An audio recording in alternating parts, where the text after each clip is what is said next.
Book and Copyright Day marked.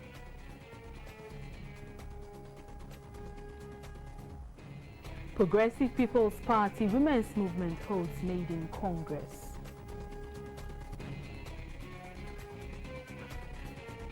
And therefore vote to retain multi-state administrative status.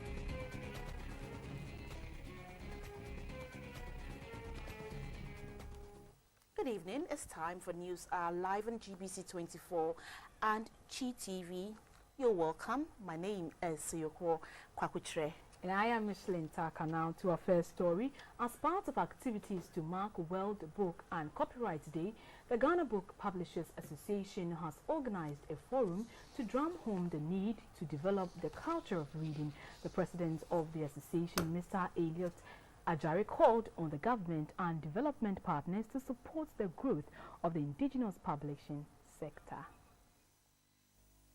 A UNESCO General Conference in 1995 set aside the 23rd of April every year to pay a worldwide tribute to books and authors. It also aims to inculcate reading habits among people, especially the youth, and highlight the various issues surrounding authors, publishers, and other related parties. As part of activities to mark the day, the Ghana Book Publishers Association held a media briefing to highlight some of the issues confronting the indigenous publishing sector. The president of the association, Mr. Elliot Ajari, emphasized the need to promote literacy in the country through reading. He emphasized the need for government and stakeholders to support the growth of publishing firms. Illiteracy acts as an unnecessary barrier to national development, reconstruction, and our international competitiveness. Our desire to provide our people, not just the affluent, with the same opportunities will continue to be a pipe dream unless we look again at the subject of illiteracy and specifically reading. Books, especially books for education in the lower levels, need to be produced locally. This is because publishing is closely linked with culture and education, and those two are deeply rooted in national goals and aspirations. When asked why most textbooks published locally do not meet educational standards, the vice president of the association, Mr. Stephen Broby, had this to say. As an industry, I know every industry has its challenges. And that's why, even as an association, we have workshops and seminars to just help upgrade the skills of our members. The Progressive Women's Movement, a wing of the Progressive People's Party, PPP, has organized its maiden Congress to whip up the interest of its members in activities ahead of the election. The women have been tasked to recruit a minimum of 200,000 people for the party ahead of the polls. The founder of the party, Dr. Papakwesi Indum, says the numbers will enhance the party's representation in Parliament and ultimately guarantee its success in the general election. Stewardship, education, healthcare and jobs are the core principles of the Progressive People's Party, PPP. As the political season gains momentum, the PPP says it has also devised strategies to better place the party as the choice for the people. The women's wing of the party, the Progress Women's Movement, is embarking on a house-to-house campaign to solicit support from especially women who make up about 51.2% of the country's population. The PPP says its focus on women this time round is to empower them to take up leadership positions in the governance process. So if you're sitting down and you are 50% plus one, you are letting the country down. Because God has given you so much. Can you imagine what a strong force we will have if men and women were partners and worked together as a team? And this is why we are here today. That today we are declaring that we are going to partner with the men and we are going to stand up and fight to win the political war. Speaker after speaker urged Ghanaians to vote for competent leaders. Members of the party say the PPP is the best alternative for the people. The party's founder and presidential candidate, Dr. Papakwesi Indum, stressed that the PPP stands for equity. The same thing we would want in Elmina is what we should want for Ghana people in Accra. The same things we will want in Tamale, the same things we will want in Kumasi. You vote the wrong way, you stay at home with no jobs. You vote the right way, you will get a job. And you will get money from your own pockets. You won't have to go and beg anybody for money. The Operation 200,000 Votes was launched at the Congress.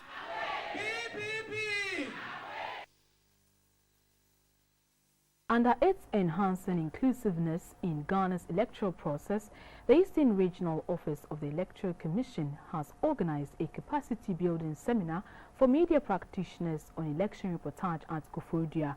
The program also highlighted some provisions in the CI-91. Eastern Regional Office of the Electoral Commission, in collaboration with the regional chapter of the Ghana Journalists Association, organized a capacity-building seminar funded by USAID.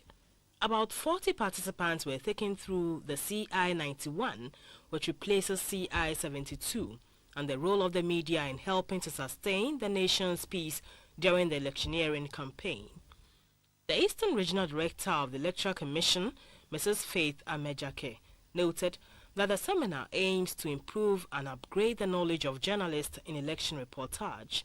It was also to educate participants about strategies put in place for the limited voter registration, which is scheduled for the 28th of April to the 8th of May this year. A senior officer in charge of research, monitoring and evaluation at the EC, Mr. Alex Opoku Ekubia, elaborated on the 4 sections of the CI-91, which are registration of voters, complaints and challenges, revision of the register and the role of the media in disseminating information to the public. The National Health Insurance, they have now deleted it from the law.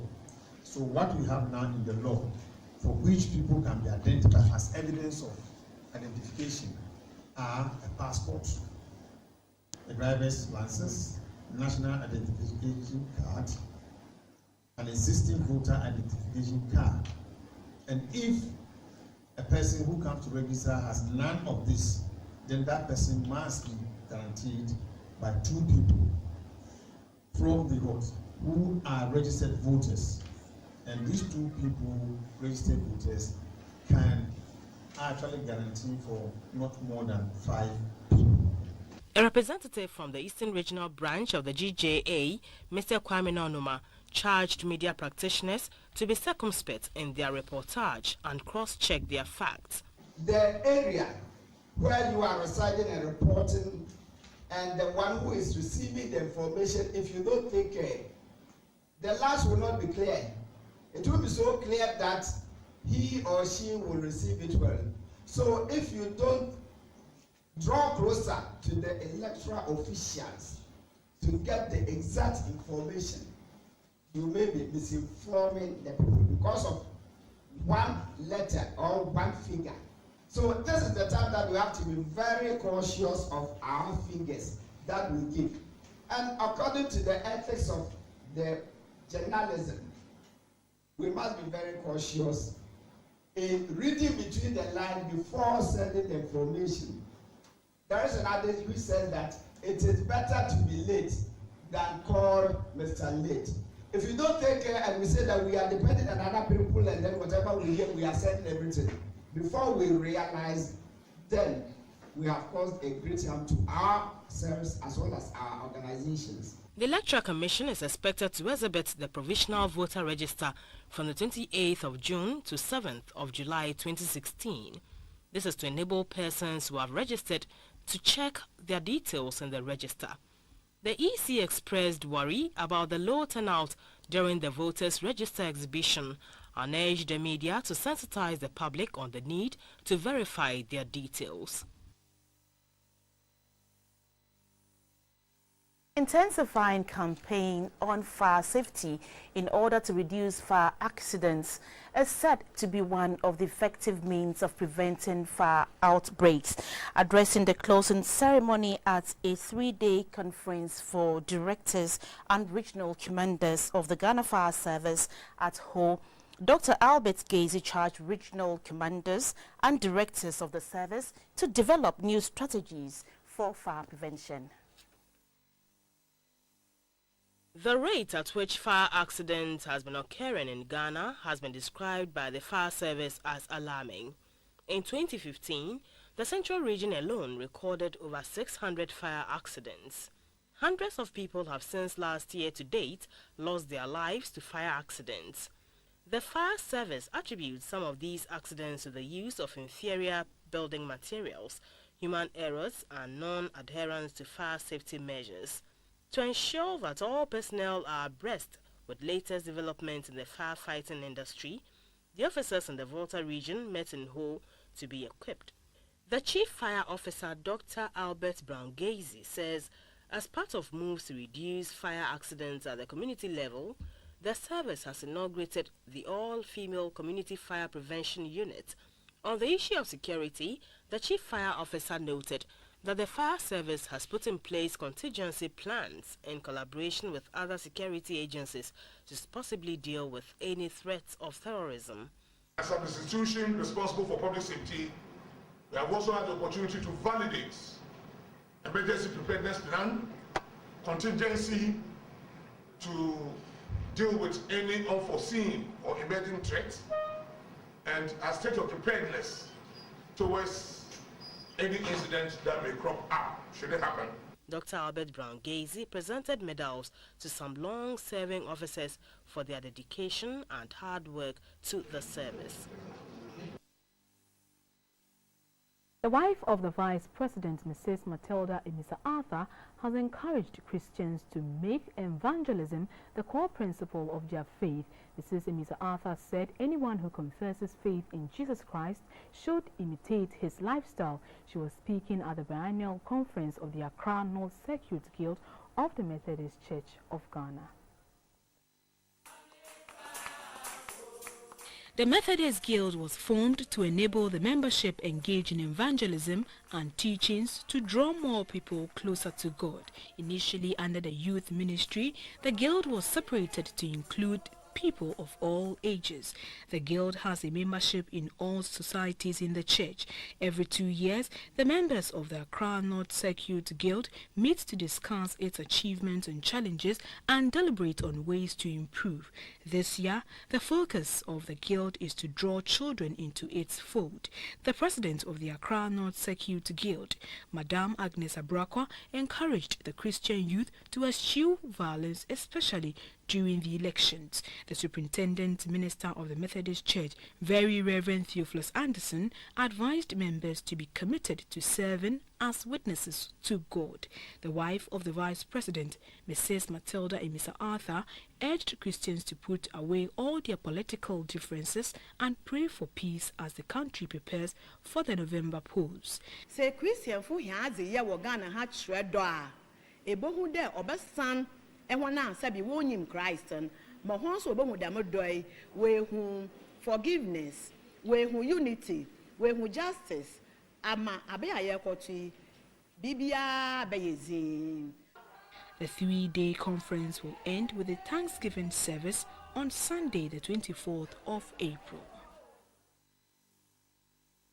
If you are looking for fresh cassava or plantain to prepare your fufu, Asenfosu is the market to be.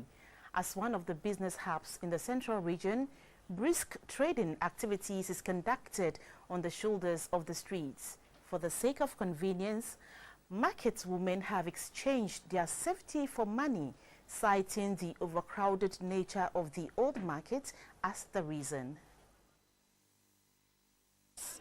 Garden eggs, tomatoes, pepper, contomere, yasantwa, popularly referred to as bedru by most Akans, gari, palm nut, plantain, cassava and charcoal are some of the foodstuff on the open market. Just name it and you'll find it here in the Asenfosu market. A bag of charcoal now goes for 20 Ghana cedis. An olonka of gari goes for 12 Ghana cedis, while 4 fingers of plantain goes for 5 Ghana cedis. Mami Mosi is 80 years old. She has been in the plantain business since infancy. She tells GBC24 about how things have changed with time, citing climate change and lack of credit facilities as some of their challenges. Eba ekura me bobo ani ekwa. Bobo ani ekwa. Me tato di ani de kura bo me. E kon so aye di firi me. Ntimi ana me ekwa kakra me di enti. Nsuo to ayegu ya take ya pata ya boy na. Ya be park blog egu mu ya ye wi mu. Yenya pata ye ni bi. Yenya na ya boy ya de kakra enso hwe. Ene ye de blog abegu mu na ye gina wi mu. Nsuo to aye gina mu ya bo gina mu. Wo me hu ye mobo.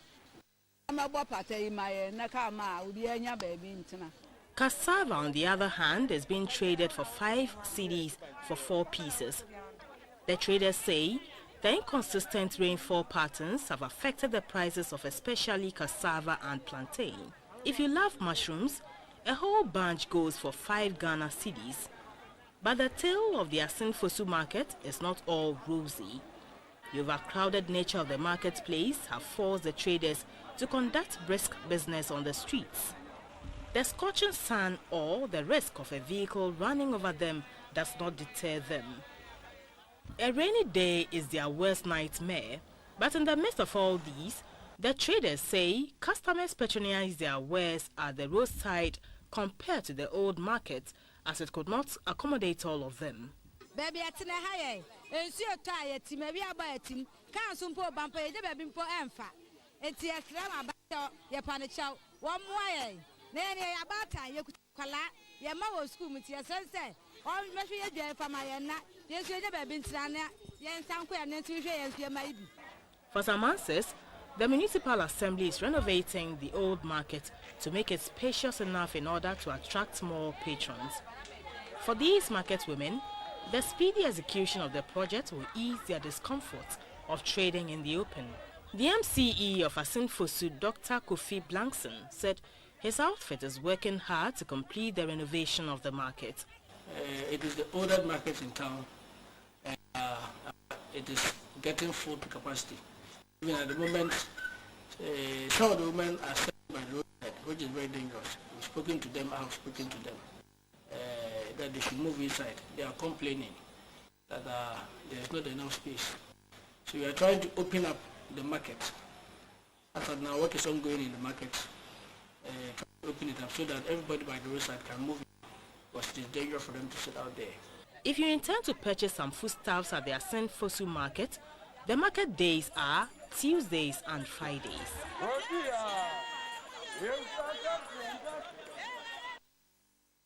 Residents of Pale-Hose in the whole West District of the Volta region are enjoying the economic benefits of achieving an open defecation-free status. The community achieved open defecation-free status just 3 months after the program was introduced in the community in 2012. Residents in the community say they achieved this feat by adhering to God's law on cleanliness. GBC24 visited the community and has come through with this report. Pale-Hose is a Christian settler community with about 580 residents. The community is located in the whole West District of the Volta region. The main occupation of residents in this community is farming. According to residents, the community was built on strong Christian values and principles by the first settlers in 1931. The community is also the national headquarters of the Christ Apostolic Faith Mission. A striking feature that is most likely to catch the attention of first-time visitors to the community is the level of cleanliness. According to Madam Janet Selanu Abiu, this attitude and spirit of cleanliness has a biblical antecedent and was followed by their forefathers who first settled at Pale-Hose. Leviticus 11:44. God says he is holy, so his people also should be holy. Then in Deuteronomy 23:12-15, there God gave instruction to Israelites not to defecate in their camp. So when they want to ease themselves, they use the paddle to dig the hole. After easing, they cover the hole with the paddle. He was visiting the camp of them to deliver them from their enemies. So whenever he comes and then see any unclean thing in the camp, he will go away from them. The church stands strongly on these 2 Bible verses for our sanitation problems. Pale-Hose has 2 mechanized boreholes serving the residents within the community. GBC24 learned that by community water standards, 2 boreholes serving a community of about 600 is an ideal situation. The community was introduced to the community-led total sanitation program in September 2012. It was therefore not surprising that the community was able to achieve open defecation-free status in a period of 3 months. This, according to officials of the Volta Regional Environmental Health, is commendable. GBC24 learned that the community was able to achieve this because of its teachings and adherence to biblical teachings. With this, the elders of the community also came up with some bylaws to ensure that good sanitation practices are not compromised. They said the need for household latrines. It is not only for wealthy people to have household latrines, as we were thinking. Everybody was very interested. And then after the CLTS program, everybody took the construction of the latrines seriously. They added hand washing with soap and running water. Even school children are not left out of such bylaws. Failure to observe these bylaws attracted punitive measures. When we go to toilets, after we come back, we should wash our hands. And before we eat, we also wash our hands with soap and water. When somebody defecates openly, the person will be summoned to the elders of the church. And then they educate the person, advise the person not to do it next time, because our God doesn't allow it. You warning, and then when you do it the second time, you will be fined. When they don't defecate, how do you punish the person? The news team also learned that household latrine coverage within the community was about 30% in 2012. The community also used to have a communal public place of convenience which served the entire community. However, when they were introduced to the community-led total sanitation program CLTS, they abandoned it and started putting up household latrines. This increased the number of household latrines in the community to over 70% in a period of 3 months. Currently, the figure stands at about 85%. Palekose is having about 85% latrine coverage, and they are feverishly preparing to attain sustainable sanitized community, or let's say the second level is sanitized community, which means very soon they will have 100% latrine coverage. Ironically, other communities within the Palekose catchment area, including Bakba, which have also been introduced to the community-led total sanitation program, have performed below expectation. Residents in these communities are still practicing open defecation, oblivious of the health implications. Communities including Palekose, Debi and Kpando-Gaja, both in the Kpando municipality of the Volta region undertaking the community-led total sanitation program in the Volta region, have registered significant improvement in their health and economic conditions. As a result, the communities have decided to invest in improving educational infrastructure to enhance access to education, teaching and learning. The community has helped us so much in terms of the structures. It's the community that has put up the structures for the school. We save money from going to hospitals.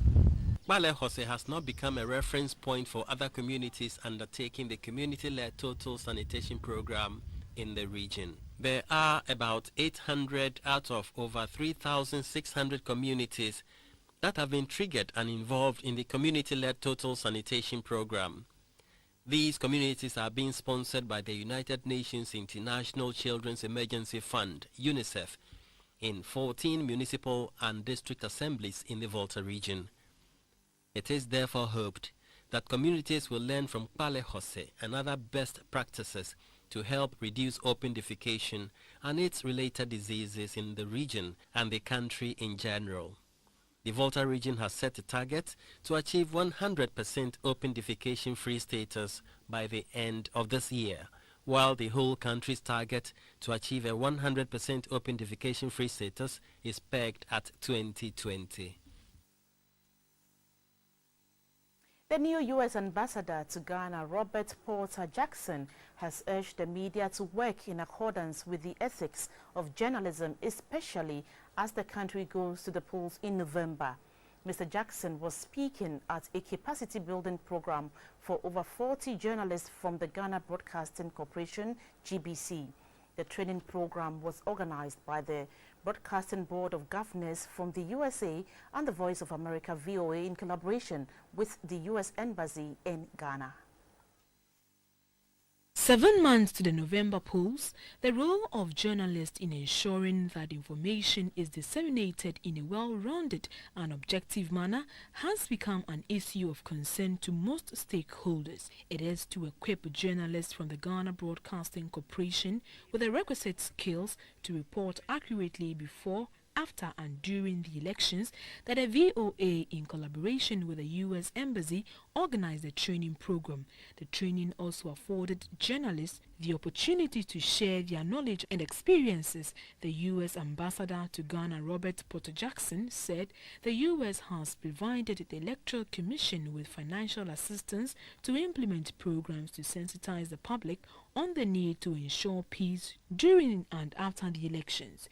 You have an enormous responsibility. I think you are well aware of the impact of what you report, whether it's in writing or on the radio or on television, but people rely on you to provide them with the truth. And different people have different ideas about what truth is, but once you report something, it's very hard to walk that back. And so I think you have tremendous responsibility as well as tremendous influence in getting the story right. The Director of Public Affairs at the Electoral Commission, Mr. Christian Owusu-Parry, elaborated on the measures put in place by the Commission to ensure free and fair elections. At the end of the 5-day training program, the first batch of trainees were awarded certificates of participation.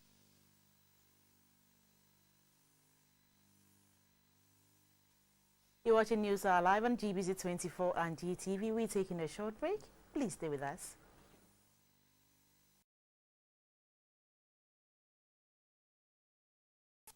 It's now time to do some business news. Now, the government of Ghana and African Capacity Building Foundation, ACBF, have signed a $2 million agreement to support the establishment of Ghana Economic Policy Analysis and Research Institute. ACBF is providing $1.5 million as grant, while Government of Ghana is contributing $500,000 as counterpart funding. The signing ceremony took place here in Accra. The Ghana Economic Policy Analysis and Research Institute is an independent policy think tank that will contribute to the effectiveness of the macroeconomic management in line with government's medium to long-term development policies. The institute is expected to provide quality and responsive policy research to aid government development agenda and build human capacities within the public sector. It is also to support non-state actors to participate in the policy debate and advocacy in training economic growth and development in Ghana. The Deputy Minister for Finance, Mrs. Mona Kote, said that the agreement marks another milestone in the partnership between Ghana and African Capacity Building Foundation. The purpose of GEPARI is to support government with robust macroeconomic research to inform economic policy formulation in our country. The Executive Secretary, African Capacity Building Foundation, Professor Emmanuel Inanzi, indicated that the aim is to bolster prudent economic management. The institute is designed not only to provide research, but also to build capacity through the training of the public sector officials to support the policy-making process. GEPARI will also serve to coordinate and network between policy stakeholders in the country. The Deputy Minister for Finance, Mrs. Mona Kote, signed on behalf of the Government of Ghana, whilst Professor Emmanuel Inanzi initialed for African Capacity Building Foundation. The Dean and Quality Consultant at the University of Professional Studies, Accra, Professor Goski Alabi, says small and medium-scale enterprises should improve upon the standards and quality of their products to be able to generate more foreign exchange for the country. She said this at the second annual International Conference on Business Management and Entrepreneurial Development in Accra. In Ghana, SMEs contribute immensely to the industrial output and export of goods and services. They consist of about 90% of businesses in Ghana, with about 70% contribution to GDP. In terms of employment, SMEs account for 85% of jobs created in the manufacturing sector.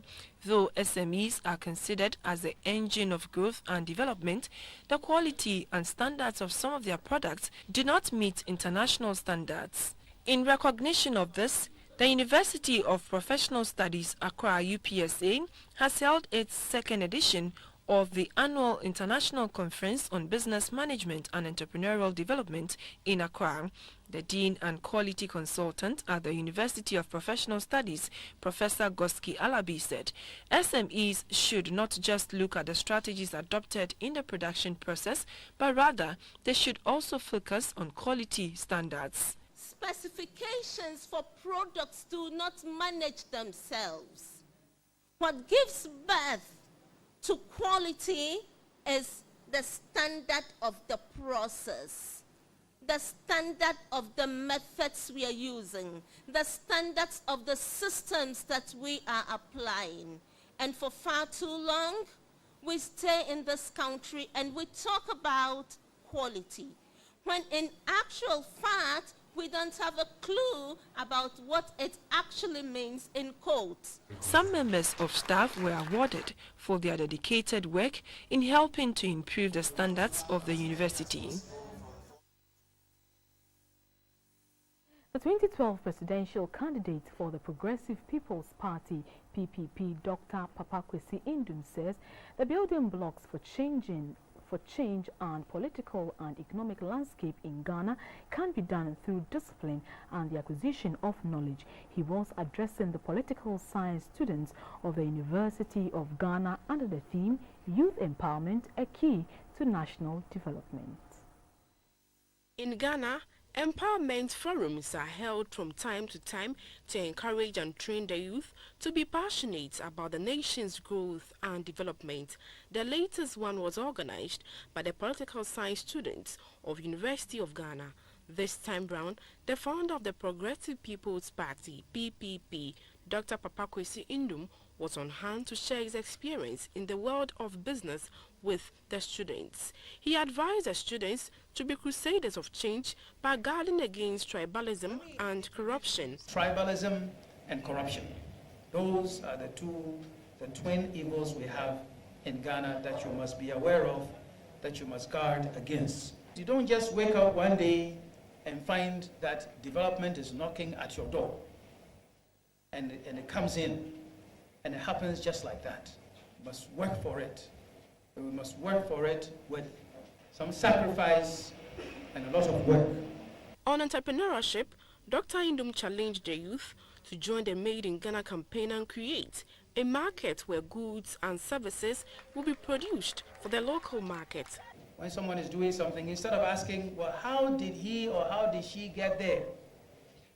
You say, oh, cocaine. Oh, he's bribing his way. Or he's doing the wrong thing. When I was in class 4, he was in class 1.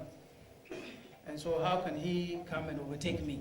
The chief executive of the group, Indum, said the development of any nation must be earned with a good vision, discipline, knowledge, and competent leadership.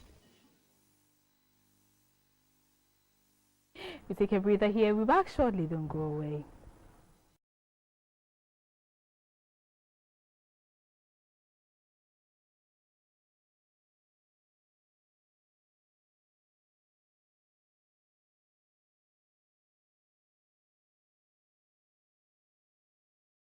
Hello, good evening, and many thanks for joining us for my journey. I am Dorothy Ajiman.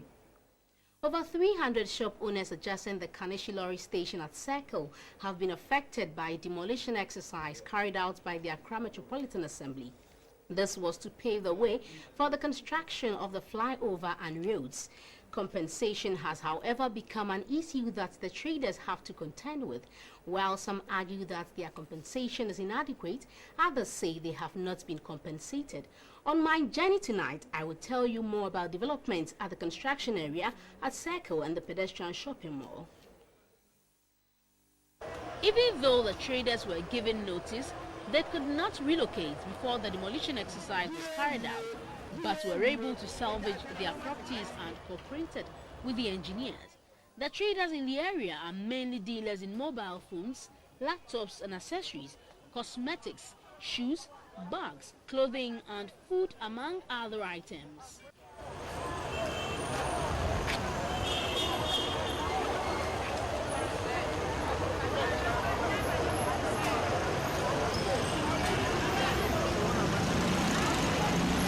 Now let's take a look at the background of the project.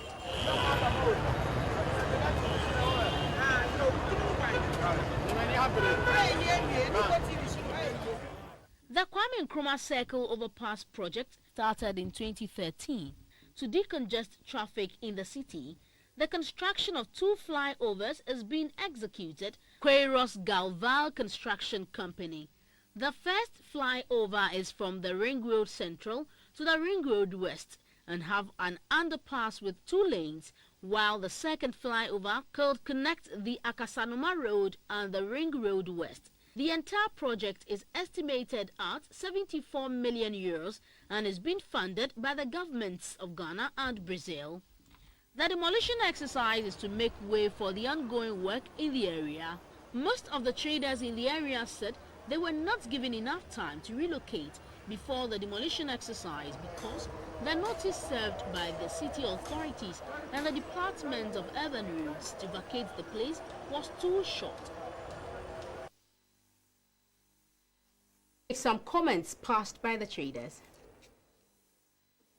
The exercise, but we could not find a place to sell our wares. The new wall under construction puts me off. It looks like a giant wall. We wanted a short wall with metal extension. I have a wife and kids, and I don't know how I am going to take care of them now. In the heat of this economic hardship, how does the government expect us to survive, and where are we going to work? We have not received any compensation from the authorities. On the issue of compensation, this was what the traders had to say. I can't work over Shibia one day. Shibia feel like a cab out from where about Shika. That no Shibia. Shika ba Wanunoko. Ah, Wanoko thousand per hour. A man of here. A man for one can no one of the show Moscow. And if be as a sea and now no be any Sika. Very, very serious. Now, Trini, I will be a trader. Most of them are bona, never young. A bank doesn't chase a man. Mubu and Swat, no, as I see when you say what they say. Nipanato, Watadian, now to Chianakai. 18 Kadia one cry at 10 near so ye penitentia. Now, for the DNC, Massamuma, yes, so the airport court. 18 year better on a castle wadiama. According to the traders, the first valuation for compensation by the city authorities was inadequate, and so they are waiting to be compensated under the second valuation, which they hope will meet their expectations. With the second valuation for compensation, a big container will be paid 3,700 Ghana cedis, a smaller one will take 2,000 Ghana cedis, and tabletop owners will take 230 Ghana cedis. An interview with the authorities of urban roads proved futile, but I was told off camera that compensations have been made. I spoke to Madame Zinabu on phone after I was told that the traders have been compensated.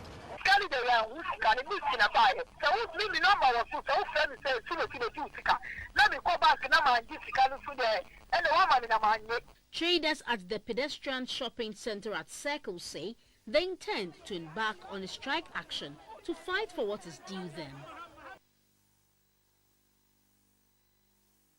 That's it for my journey. We do appreciate your company.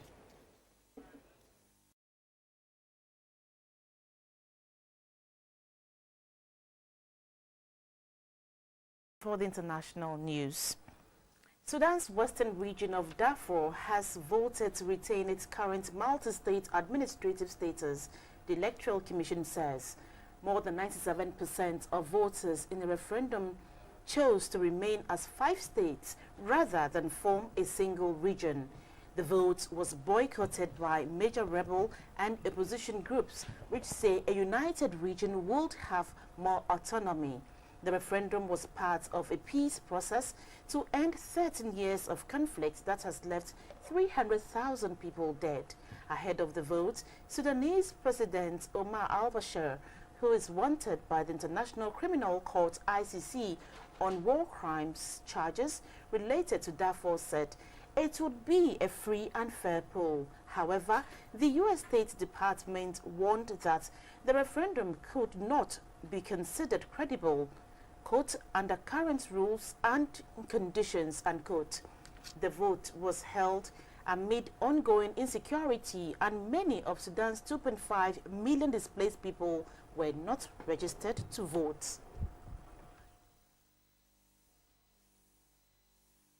And in Uganda, landlocked Uganda has announced it will build a pipeline to export its oil through Tanzania instead of Kenya because of insecurity fears. Uganda had planned to send the pipeline through Kenya, which wanted to join facility for oil from its own field that are under development. The pipeline will now be routed further south because of concerns about Al-Shabaab Islamists in Somalia. The group has attacked targets close to where the pipeline would have passed. Uganda announced its decision in Kampala at a summit of the East African Community Bloc, which groups Uganda, Kenya, Tanzania, Burundi, Rwanda, and South Sudan.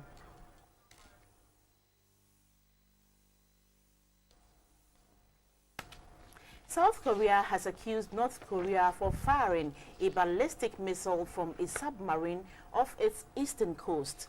It is not clear whether the test was authentic, and if it was, whether it will be considered a success by the North. A successful test will be significant because submarine-launched ballistic missiles are hard to detect. This comes as North Korea gears up for a rare and significant party congress next month. North Korea is banned from nuclear tests and activities that use ballistic missile under UN technology sanctions dating back to 2006.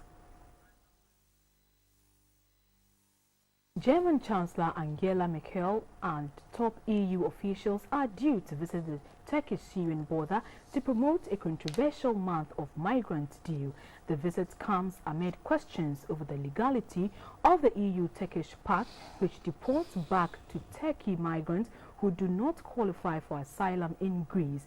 Human rights groups say Turkey is not a safe place to return home. Officials have warned the deal could collapse if demands for visa-free EU travel for its citizens are not met. The agreement says Turkey must meet 72 conditions by 4th May to end the visa waiver, but diplomats say only half of those points have been met so far. A university professor has been hacked to death in Bangladesh in an attack police say is similar to a number of killings of secular bloggers and atheist activities in the past months. AFM Razul Karim Siddiq, 58, was a professor of English at Rajshahi University in the west of the country. He was attacked with machetes by unidentified assailants while on his way to the university from his home. Last year, 4 prominent secular bloggers were killed with machetes. Siddiq had been involved in cultural programs.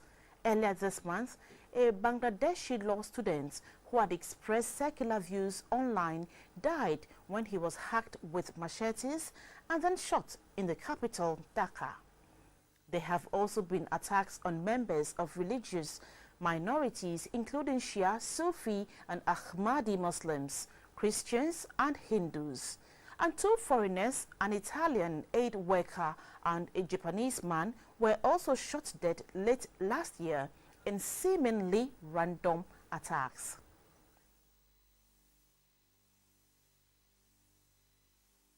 Well, that's it for the international news. We'll be coming back shortly with sports.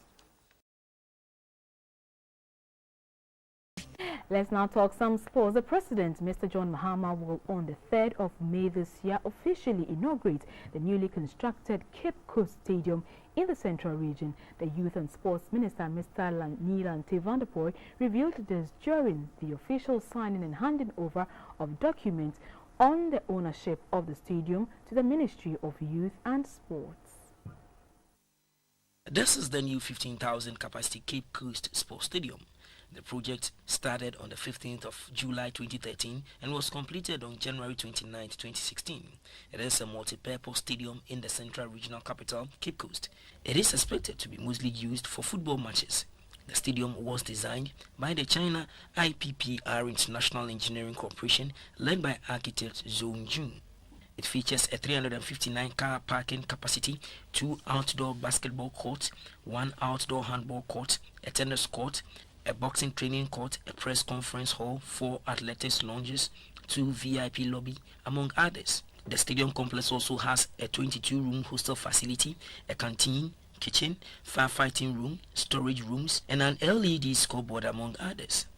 The project, according to the Chinese ambassador to Ghana, Her Excellency Maison Buhan, is the biggest China-aided project in Ghana. With a Chinese donation of $30 million that fund this project, this is the largest ever Chinese-aided project.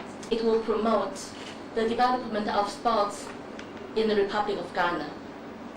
It will also diversify the culture and recreational life of the Ghanaian people.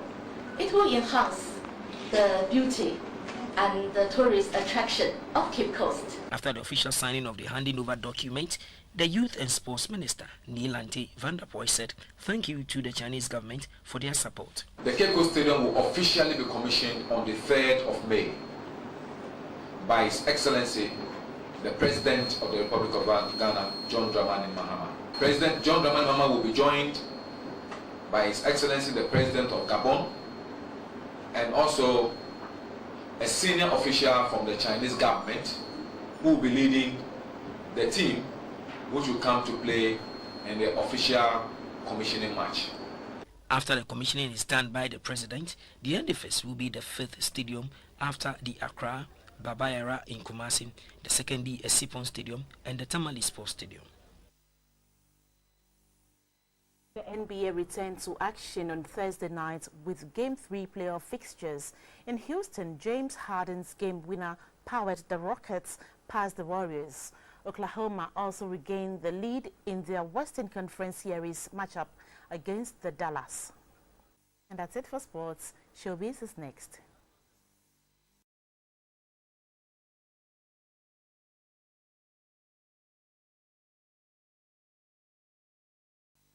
Paga Crocodile Pond is located at Paga in the Upper East region of Ghana, 44 kilometers from Bolgatanga, the regional capital. Although crocodiles are considered as wild creatures, the Paga crocodiles are friendly and coexist with humans. It is a customary offense to harm, kill, or show any sign of disrespect to the crocodiles of Paga. This is normal for the people of Paga, but a mystery to visitors. Northeastern border of Ghana, Paga is a sacred crocodile sanctuary. History has it that long ago a hunter was trapped between a pond and a pursuing lion. He made a bargain with a crocodile in the pond that he and his descendants will never eat crocodiles if the crocodile helped him cross the pond and escape from the lion. The request of the hunter was granted by the reptile, and the hunter crossed the pond. The hunter built his house at where the pond was and later grew to become a village. The crocodiles found at Paga are said to be the friendliest crocodiles in Ghana. Mystically, it is said that the souls of the royal family reside in them and it is a taboo to harm them. At the pond, the crocodiles are lured out of the water with a live chicken by the guide at the pond. The crocodiles are attracted by the noise of the chicken and gradually move out of the water to the banks of the pond. The chicken that is used by the guide to entice the crocodiles to come out of the pond is bought by the visitors at the site.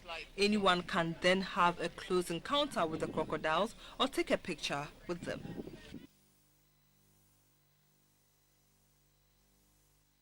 Coming up, we have the weather report.